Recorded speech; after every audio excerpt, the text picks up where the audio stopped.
साक्षी, yes भैया। अगर तुम 30 सेकंड में ये 2 डेयरी मिल्क चॉकलेट खा जाओगे तो तुम्हें मिलेगा 1000 रुपये। यस भैया। स्टार्ट, जल्दी जल्दी खाओ।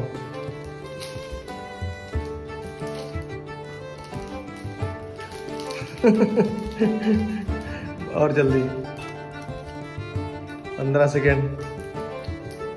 देखते हैं साक्षी 1000 रुपये जी पाती है कि नहीं जी पाती। तो फाइनली गाइस साक्षी ने 25 सेकेंड में ही अपना चैलेंज खत्म कर दिया है। सो आपको कैसा लगा ये चैलेंज, मुझे कमेंट करके बता सकते हैं।